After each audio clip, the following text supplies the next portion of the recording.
आज जो हमारे यहाँ पर गेस्ट हैं उनके YouTube के ऊपर 28 लाख से ज्यादा सब्सक्राइबर्स हैं, करोड़ों व्यूज हैं। Please give an energetic and warm welcome to the one and only Mahendra डोगने।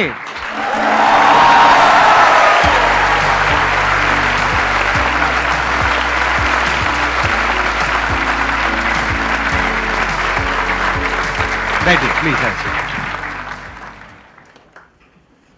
मेरा नाम महेंद्र दोगने है और मैं मध्य प्रदेश के सबसे छोटे डिस्ट्रिक्ट हरदा से बिलोंग करता हूँ और अभी भी वहीं पर रहकर सारी चीज़ें कर रहा हूँ, सारे काम कर रहा हूँ। मेरे पिताजी एक मैकेनिक है। मैं सेशन सुन रहा था शायद मनोज का, और उसमें उनके पिताजी शायद बाइसिकल रिपेयर करते थे। राइट। तो मेरे पिताजी जो है बाइक रिपेयर करते थे और अभी भी करते हैं, और मैंने वहीं से शुरुआत की। तो मैंने भी बचपन से लेकर लगभग आधी जवानी तक वहीं पर बाइक भी रिपेयर की है और वहीं से बहुत कुछ सीखा है मैंने। तो आपने अपनी ये YouTube की जर्नी कब शुरू करी, कितने साल हो गए? YouTube की जर्नी मैंने काफ़ी लेट शुरू करी, लगभग 2018, मतलब 1 जनवरी 2018 को हमने कसम खाई थी कि ठीक है अभी फोड़ते हैं, मतलब इस टाइप का थोड़ा सा। तो 4 साल हुए हैं आपको कसम हाँ, खाए हुए? जी। और सब्सक्राइबर जो है 28 लाख सिर्फ YouTube के एक चैनल पर है। हमारे 2 चैनल है, एक चैनल और है MD मोटिवेशन जो हमने शुरुआत में किया था, तो उस पर है 1.8 मिलियन, इस पर है 2.8 मिलियन। YouTube वाला जो आपने शुरू किया 4 साल पहले, उसके पीछे मोटिवेशन क्या थी? वो कहाँ से आइडिया आया आपको? इंडिया में बहुत ज्यादा मोटिवेशनल स्पीकर उस समय जैसे सर कर रहे थे वैसे नहीं थे। मतलब सर ने भी शुरुआत शायद 2011-12 में की थी आपने? 12 में करी तो थी। उससे पहले मैं एंथोनी रॉबिन्स को बहुत सुना करता था। तो एक दिन मैं सुबह सुबह देख रहा था कि एक वीडियो आया मेरे सामने, 2012 की शायद वो बात है, और वो वीडियो संदीप भैया का था, जो कि मैंने देखा और मैंने कहा अरे इंडिया में भी ऐसा कोई कर रहा है या कुछ तो हो रहा है ऐसा। जब भैया ने ये वीडियो डाली उसके बाद समझ में आया कि अच्छा, और ऐसा होता है कई बार कि जब आप छोटे होते हैं तो कोई ना कोई एक व्यक्ति ढूंढ रहे होते हैं, आइडल ढूंढ रहे होते हैं, ऐसा भी कह सकते हैं हम, कि कोई व्यक्ति एग्जैक्टली कुछ कर रहा है क्या वैसा। तो मुझे दिखा कि अच्छा ये कर रहे हैं, तो मैंने सोचा क्यों ना मैं भी करूं, और मैंने डिसाइड किया कि finally I am ready to be a life coach और मोटिवेशनल स्पीकर। कितने टाइम बाद आपको सक्सेस मिली सिर्फ YouTube पे? 3 से 4 महीना लगा था मुझे, क्योंकि अच्छा। मुझे बहुत ज्यादा कॉन्फिडेंस था कि ऐसे लोग यदि मार्केट में चल रहे हैं तो मैं तो बहुत अच्छा फोड़ सकता हूँ। ऐसे आपने उधर इशारा क्यों किया, मेरी तरफ क्यों किया? आपके जैसा नहीं, ऐसे लोग अगर चल रहे हैं ऐसे तो पता नहीं क्या कर सकता हूँ। नहीं, ऐसे लोग नहीं सर। मैंने तुरंत मोटिवेशनल स्पीकर बनने के बारे में नहीं सोचा। मतलब मुझे पता था कि पोटेंशियल है मेरे अंदर, और मुझे बोलना बड़ा अच्छा लगता था। मतलब मैं जब बोलता था तो लोग सुनते थे, और वो जो कनेक्शन होता था, जैसे भैया करते हैं कि जब आप भैया बोलते हैं और आप लोग हंसते हैं तो इनके अंदर क्या फील हो रहा होगा वो आप सोच भी नहीं सकते हैं, है ना। और हर बार वही चीज इनको यहां पर आने के लिए मोटिवेट करती है, या वही चीज इनको एनर्जी देती है, पावर देती है। तो वही सेम फीलिंग मेरे साथ भी होता था कि जब मैं स्टेज पे होता था, छोटे छोटे स्टेज थे उस समय, जब मैं कोचिंग चला रहा था तो बहुत छोटा स्टेज होता, 200-300 बच्चे बैठते थे वहां पर, लेकिन जब वो हंसते थे मेरी बातों पर, इंजॉय करते थे उस बात को और डीप चले जाते थे। मतलब जो लास्ट सेशन हुआ था मेरा अभी 2-3 महीने पहले, यदि मैं उसका टाइमिंग बताऊंगा तो आप आश्चर्यचकित रह जाएंगे।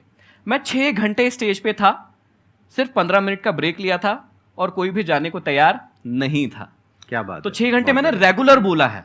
तो 6 घंटे कोई व्यक्ति किसी को सुन सकता है क्या?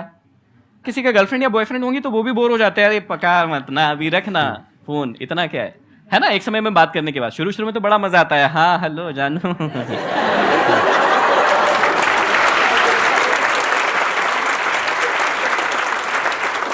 अच्छा, इनका छोड़ो, आप अपना बताओ, आपका क्या चल रहा है?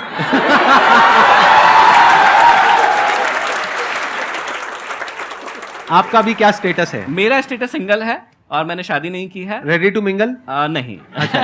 ओके, हाँ।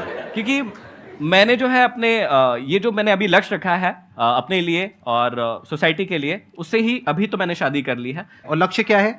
तो लक्ष्य के अंदर ये 5 उंगलियां हैं। यदि 5 उंगलियां आपने क्लियर कर ली अपनी लाइफ में, तो आप जितनी भी हमारे सेशन सुनते हैं शायद आपको उनको सुनने की जरूरत नहीं पड़ेगी, और आप अपनी लाइफ में वहां होंगे जहां आप एक्चुअल में पहुंचना चाहते हैं। तो ये 5 फिंगर्स क्या है, मैं बहुत सिंपल तरीके से बता देता हूं। सबसे पहले इस पहली फिंगर को कंप्लीट करना है, और ये पहली फिंगर है वो आपकी हेल्थ की है। आप सारी चीजें भूल जाओ, सबसे पहले अपने हेल्थ का स्टेटस पता लगाओ कि आपकी हेल्थ कैसी है। हेल्थ ठीक नहीं है तो कुछ भी नहीं है। दूसरा हो गया कि दिमाग का स्टेटस देखिए, आप फास्ट लर्नर है या नहीं है ना, जल्दी सीख पाते हैं या नहीं सीख पाते। नहीं सीख पाते ये बुरी चीज नहीं है।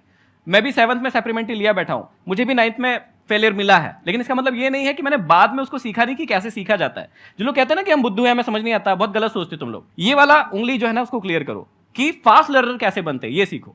पहला हो गया फिजिकली फिट, दूसरा हो गया मेंटली फिट। तीसरा, जब ये दोनों उंगलियां कंप्लीट हो जाए तो भी काम नहीं चलेगा, जब तक आप इमोशनली अपने आप को फिट नहीं करेंगे। आपके इमोशंस पर आपका कंट्रोल होना चाहिए, कब गुस्सा आना चाहिए कब नहीं आना चाहिए ये हमारे हाथ में नहीं है, लेकिन जब आ जाए तो उसे कैसे बैलेंस करना है ये हमारे हाथों में होता है, और ये हम बहुत अच्छे से सीख सकते हैं। जब ये तीनों उंगलियां कंप्लीट हो जाती है और आपके पास पैसे ही नहीं है, मतलब चौथी उंगली नहीं है, तो ये तीनों उंगलियां किसी काम की नहीं है। चौथी उंगली को क्रिएट कीजिए, मतलब वेल्थ बनाइए अपनी, फाइनेंशियली फ्री होइए, और उसके बाद जब ये चारों चीज हो जाए तब आइए और समझिए जो जीवन है एक्चुअल में वो क्या है, मतलब जो स्पिरिचुअल जर्नी हम कहते हैं। और जब ये पांचों उंगली आप बनाएंगे तब बनेगी एक मुट्ठी, और उससे आप जीवन में फिर कुछ भी कर सकते हैं। बहुत बढ़िया।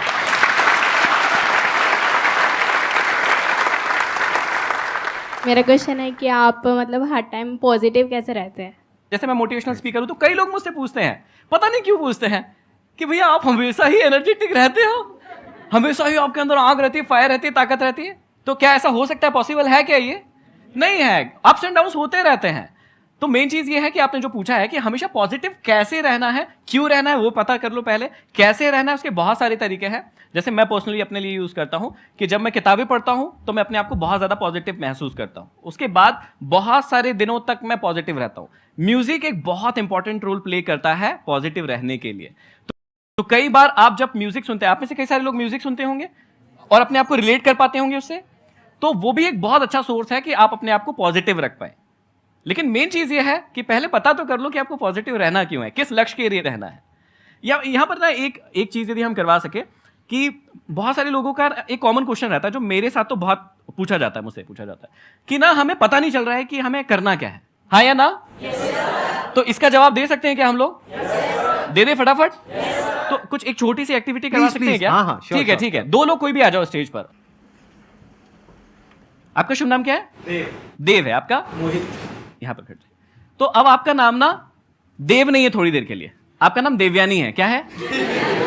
तो मोहित आपको क्या करना है, ये देवयानी है, ये आपका लक्ष्य है। क्या है? लक्ष्य। हाँ, इसको आपको पाना है। चलो पालो फटाक से, चलो जल्दी चलो, चलो पालो पालो। अरे नहीं, भागना नहीं है, आप यही कर रहे हो, भाग रहे हैं, यही कर रहे हो। जाइए थोड़ा और पास जाइए, आंखों में आंखें मिलाइए, हाँ गले मिलिए थोड़ा सा, हाँ बस बस बस जा। अभी देखिए बहुत सिंपल था कि इनका लक्ष्य जो है वो एकदम इनके सामने था, और क्या हुआ, इन्होंने उसको पा लिया। अब इनकी आईज क्लोज कर देते, ये चश्मा उतार लीजिए। तो अभी जो है वही लक्ष्य है। लक्ष्य क्या है? देवयानी, इनका लक्ष्य है, लेकिन अब इनको पाना है देवयानी को। ठीक है, आप मम्मी की कसम है आपको ना आंखें नहीं खोलना है, ठीक है? चलो ठीक है, रेडी? पाए? चलो आराम आराम से चलो, धीरे धीरे भाई।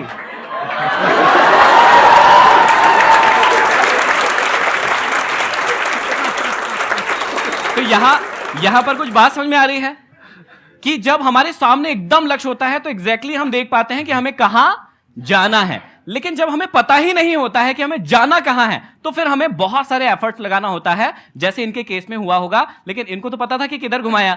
जैसे ही थोड़ा सा बड़ा स्टेज होता है, जब मैं ये वाली एक्टिविटी करवाता हूं, तो व्यक्ति कंफ्यूज हो जाता है कि उसको कहां जाना है। तो थैंक यू वेरी मच, आप लोग जा सकते हैं please. Thank you thank you.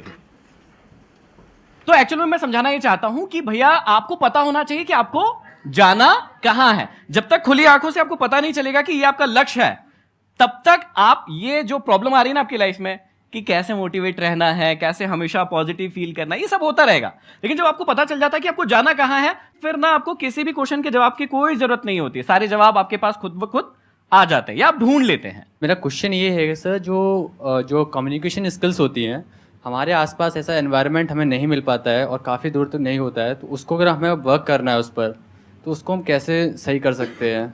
जैसे उन्होंने कहा कम्युनिकेशन स्किल्स, तो मुझे शायद आपका वो वीडियो ही याद आया जिसमें आपने बहुत डिटेल में और शायद सिखाया है, और शायद वो एपिसोड 1 2 3 4 3 या 4 एपिसोड्स हैं। हाँ, तो पूरा एपिसोड्स हैं।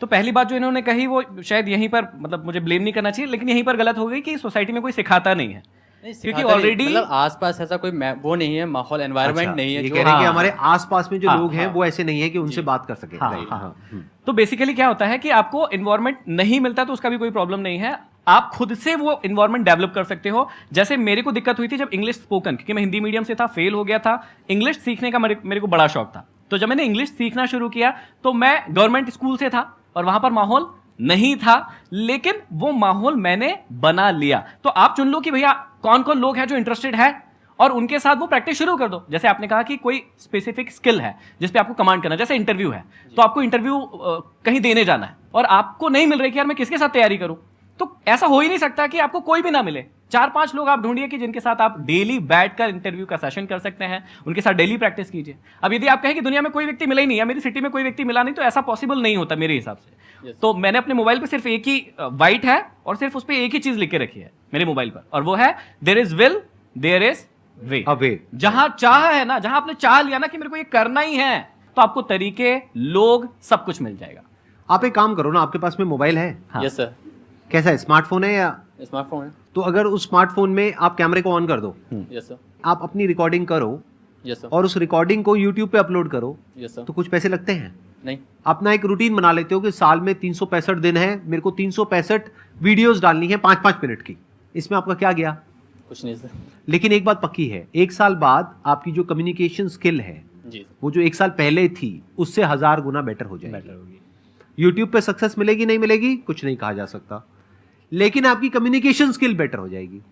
अगर आप कुछ भी नहीं करते हो, ये जो मैंने कहा वो भी नहीं करते हो, आसपास में लोग भी ऐसे नहीं हैं, क्योंकि आसपास में जो लोग हैं उनसे जैसे ही आप बात करोगे थोड़ा सा भी वो मजाक बनाएंगे, तो उनसे आप बात नहीं कर सकते हो जी। तो आप अगर अगले 1 साल तक ऐसा कुछ भी नहीं करते हो, यानी प्रैक्टिस ही नहीं करते हो, बस अपने दिमाग में सोचते रहते हो कि मेरे को अपनी कम्युनिकेशन स्किल्स को बेटर करना है, क्या कभी बेटर होगी? No sir. पूरी जिंदगी में कभी बेटर होगी? No sir. प्रैक्टिस करना पड़ेगा ना। Yes sir. तो प्रैक्टिस करने के आज की डेट में बहुत तरीके हैं, बहुत ऑप्शंस हैं, अगर आप थोड़ा सा दिमाग लगाओ तो। अपना आप महीने का कितना खर्चा कर लेते हो पैसा जिसकी कोई रिटर्न नहीं है, यानी अपने शौक के ऊपर, कपड़ों पे, इस पे, उस पे, खाने पीने पे? 2 to 3,000 अप्रॉक्स। उसको आप चाहो तो 2-3 हज़ार को 1-1.5 हज़ार कर सकते हो? यस सर, कर सकता हूँ मैं। कर सकते हो। Yes sir. तो क्या ऐसे आपके घर के आसपास में जहां पर भी आप हो, ऐसे कुछ इंस्टीट्यूट्स है जहां पर के 500 रुपए महीना वो लोग लेते हैं और आपको इंग्लिश सिखाते हैं या कुछ सिखाते हैं, कुछ करते हैं? Yes sir. है? Yes sir. क्यों नहीं ज्वाइन करते? मैं एक बार गया भी था, मैं ज्वाइन करने का ट्राई भी किया था, मैंने लिया था, तो वहाँ पे उन्होंने क्या किया, पब्लिकली बैठा लिया सामने और एकदम मतलब बिना किसी उसके बोल दिया बोलो यहाँ बैठकर, तो थोड़ा सा मतलब एकदम पब्लिक में आपको 50-60 लोगों के बीच में एकदम बैठा के बोलने को कह दिया, तो थोड़ा वो रहता है ना। तो यही तो आप चाहते यही हो। तो चाहते हैं। आराम से सोचो, समझने की कोशिश करो, यहाँ पे आपको बहुत सारे कॉन्ट्रडिक्शंस नजर आएंगे अपनी थॉट प्रोसेस में, अगर ध्यान से समझ पा रहे हो तो। आप लोगों को समझ आ रहा है ना मैं क्या कह रहा हूँ? Yes sir. ये गए एक इंस्टीट्यूट पे, वहां पर गए और ये क्या कह रहे हैं, पहले तो कह रहे हैं मेरे को अपनी कम्युनिकेशन स्किल्स इंप्रूव करनी है, मेरे को एक ऐसा माहौल नहीं मिल रहा है, फिर कह रहे हैं एक ऐसा माहौल मुझे मिला, 50 लोगों के बीच में बिठाया, जो 50 लोग एक्सपेक्ट कर रहे थे क्योंकि उनका भी नंबर आने वाला था बोलने का। ट्राई टू बी कि भैया कैसे आप लोगों को अपनी और मतलब ये भी कोर्स है अपने आप में, बहुत बड़ा कोर्स है कि भाई लोग आपकी बात सुने। आप यहाँ पर भैया को सुनने आए हो, मुझे सुनने आए हो, तो ये भी अपने आप में एक आर्ट है, एक स्किल है, तो उसको सीख लो ना। जब आपकी बात कोई नहीं सुनता है तो अपने आप से प्रश्न करो कि वो क्यों नहीं सुन रहा है, आपकी बातों में ऐसा क्या नहीं है जो वो आपको नहीं सुन रहा है, और दूसरों की बातों में ऐसा क्या है जो उसको सुन रहा है। आपको मेंटली पहले प्रिपेयर होना पड़ेगा कि अगर मैं जाऊंगा अपनी कम्युनिकेशन स्किल्स को बेटर करने के लिए तो मेरा बहुत मजाक बनेगा, मैं उसके लिए तैयार हूं। अगर नहीं हो तो बेटर कभी नहीं होगी। कोई ऐसा कॉमेडियन है जो कहता है कि डे 1 से मैं कॉमेडी करूं स्टेज पे जाकर के और लोग हंसने लग जाए, वो कभी कॉमेडियन नहीं बन पाएगा।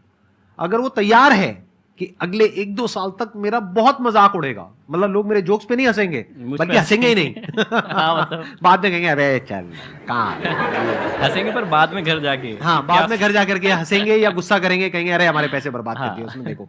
राइट? अगर वो कॉमेडियन अपना मजाक बनवाने के लिए तैयार नहीं है तो वो कभी भी एक अच्छा कॉमेडियन नहीं बन सकता है। जैसे फॉर एग्जांपल आज मैं एक लेवल पर हूं as far as public speaking is concerned, right? जी। मेरे भी कुछ सेशंस होते हैं जिसमें करने के बाद में हो सकता है आपको तो अच्छा लगे, मुझे खुद को अच्छा नहीं लगता है। हाँ।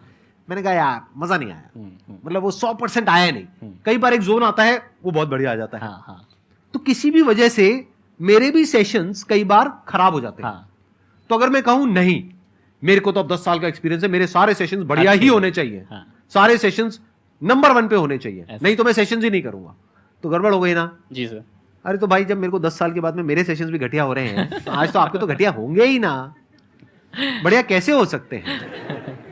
जो भी कम्युनिकेशन स्किल्स है या जो भी आप बोलना चाहते हो, पब्लिक स्पीकिंग हो गया या जो भी आप अपना इंप्रूव करना चाहते हो, वो बढ़िया नहीं है, यहां से शुरू करो, बढ़िया करना है।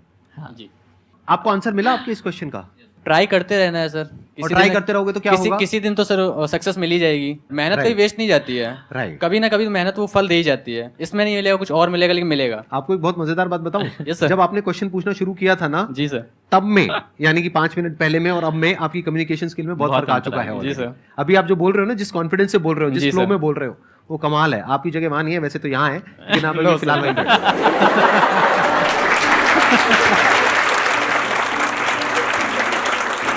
Thank you so much for coming. Thank you, sir. It means a lot to me and to everybody here. Thank you. I'm sure आप लोगों को बहुत कुछ सीखने को मिला होगा. Thank you so much. आसान है.